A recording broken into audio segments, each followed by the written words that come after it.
ప్రధాని మోదీ పాలనలో రామరాజ్య స్థాపన మొదలైందన్నారు నిజామాబాద్ బీజేపీ ఎంపీ అభ్యర్థి ధర్మపురి అరవింద్. జగిత్యాల జిల్లా కోరుట్లలోని ఐలాపూర్లో ప్రచారాన్ని నిర్వహించారు అరవింద్. కాంగ్రెస్ కి ఓటేస్తే దేశం ముస్లింల రాజ్యం అవుతుందన్నారు. మోదీ బతికున్నంత వరకు ఎస్సీ, ఎస్టీ, మైనారిటీల రిజర్వేషన్లు తగ్గించి ముస్లింలకు ఇవ్వరని స్పష్టం చేశారు అరవింద్.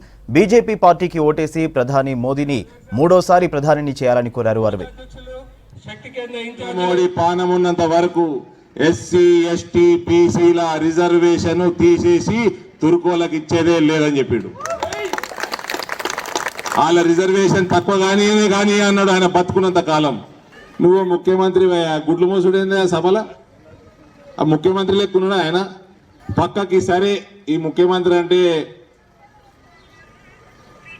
అందరిని తిట్టుకుంటా భాష వ్యవహారం రేవంత్ది అందరికీ తెలుసు.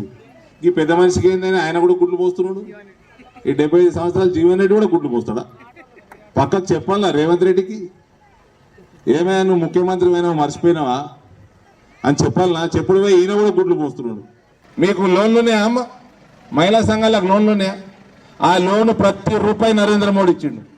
దాని మీద 5% వడ్డీ రాయితీ నరేంద్ర మోడీ ఇస్తున్నాడు. ఈ కాంగ్రెస్ వాడు 4% ఇస్తలేడు, మీకు పావులా వడ్డీ వస్తలేదు. మీకు Ujjwala connection, gas connection Narendra Modi ఇచ్చిండు. సిలిండర్ మీద 350 రూపాయలు తక్కువ చేసిండు. మీకు ఉపాధి హామీ 300లకు పెంచిండు నరేంద్ర మోడీ 15 రోజుల కింద. మీకు ఫ్రీ రేషన్ వస్తుందా?